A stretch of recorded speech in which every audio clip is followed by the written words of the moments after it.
Hello, BookTube. It's a winter day here at the old farmhouse in Vermont, snowing, and I'm about to go down and see if I can get that snowblower working. So I will get to Sagalong here in a few minutes. Hello, BookTube. This is Sagalong. This is number 3, King Harald Saga. Sagalong is a read-along that includes Elena Macrodina, Lukash at Totally Pretentious, Crystal at Biblioatlas, and Steve Donahue. And then I noticed that Elena Macrodina listed a few other folks who are doing Sagalong videos, and I'm just going to read from her YouTube channel here. She's got Elizabeth from Bookish North, who I've been watching and I've learned quite a bit from, so thank you very much. Tilly Shelf, Michael McGrath, Shannon Riddler, Triumphal Reads, and the Royal Book Fellowship. So this is Harald Hardrade, which means like hardcore or hard case. And it's one of the Heimskringla, or the Chronicle of the Kings of Norway, and it's by an author we know about, Snorri Sturluson. We'll be reading next week, or starting this week. I probably should have already started it. Snorri Sturluson's one of his other works, the Prose Edda. So I'm looking forward to that. You'll notice I have a Penguin Classic here, a paper copy of this, which I always prefer. However, for this King Harald saga, I was actually put in a position where I had to go to Project Gutenberg, and thank you to those good folks for always being a resource. So, King Harald saga. We start when he's 15 years old on a battlefield, and it's bookended when he is killed on the battlefield in 1066. And I'm guessing he's around 50 years old. He led a very violent life. We don't know much about it prior to the age of 15, or anything about it from what I know. And it's a life of strife. He's on the losing side at 15. He's smuggled out, so he isn't killed. Who's wounded.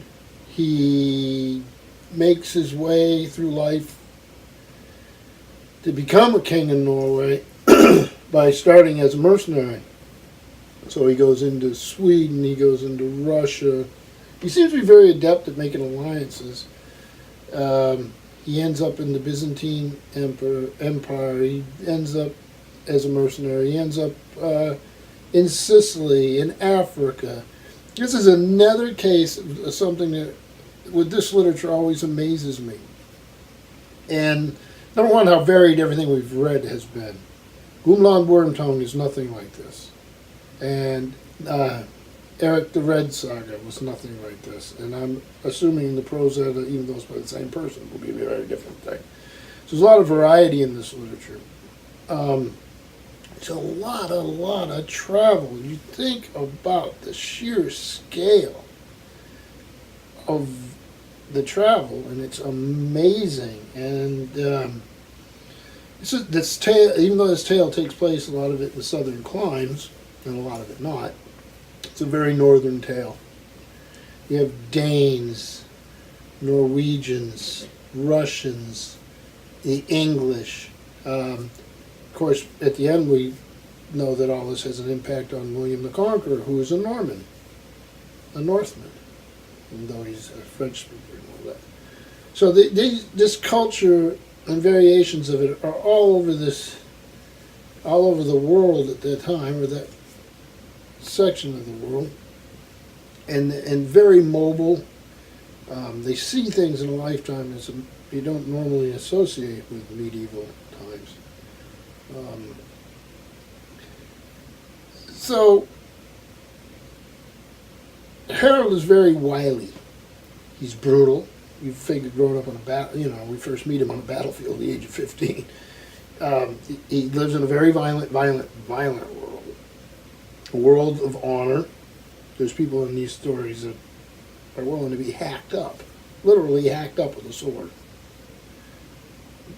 instead of give up their honor. And he seems to be able to attract following. Some of it's his good birth. A lot of it must be his own character. He makes alliances. He becomes very big in the Byzantine army, and with a group of other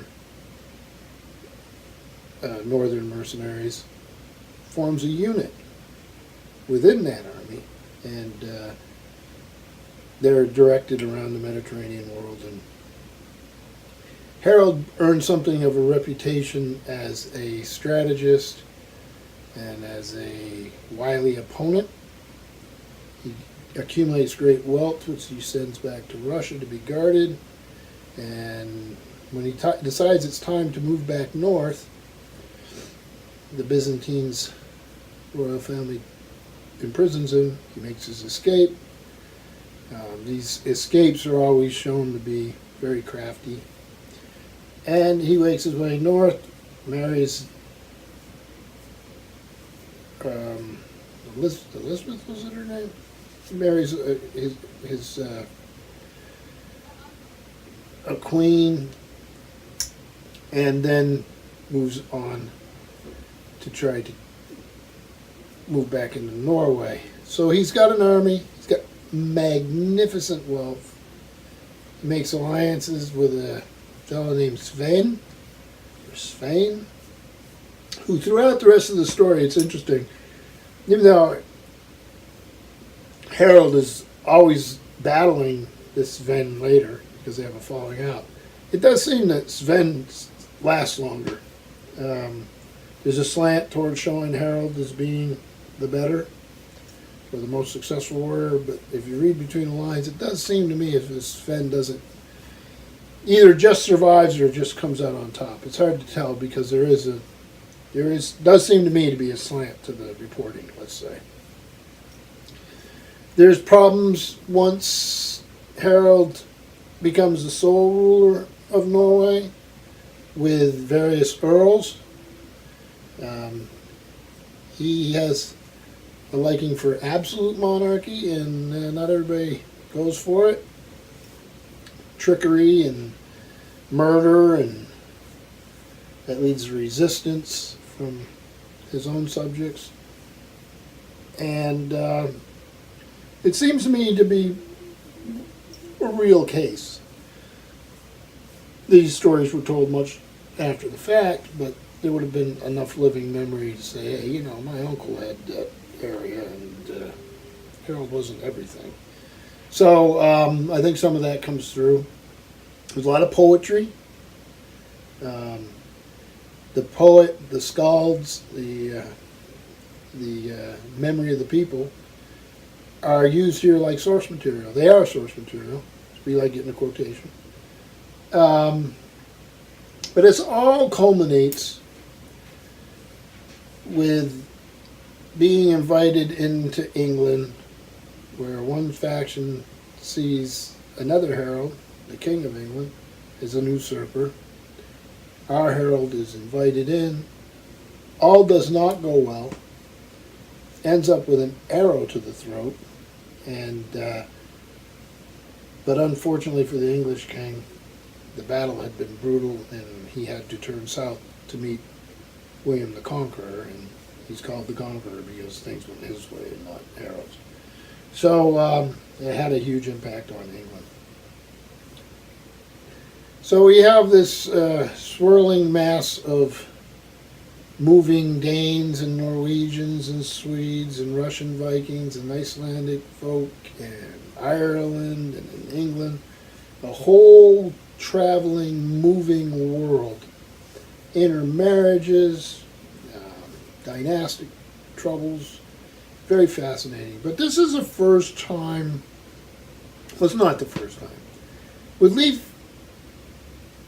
Eric the Red and all that story, a couple things stand out.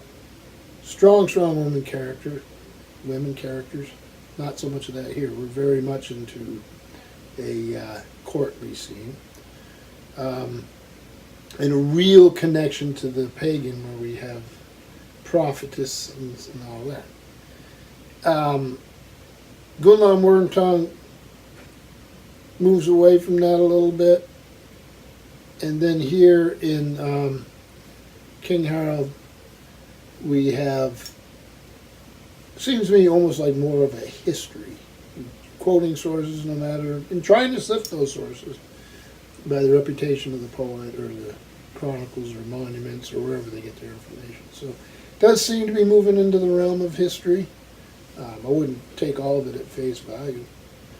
But I did find, oddly enough, of all the characters, I liked Svein the most. I thought the reporting was skewed, and I kept rooting for him because there were parts of Harald's character that are just not pleasant. But like I say, we will move on to the Prose Edda, and then that will finish Sagalong. It's been great joy. I'm glad to see more folks are involved in it, and I'll check out everybody's videos. Snowy day here in Vermont, but that does happen this time of year. So, thank you, BookTube.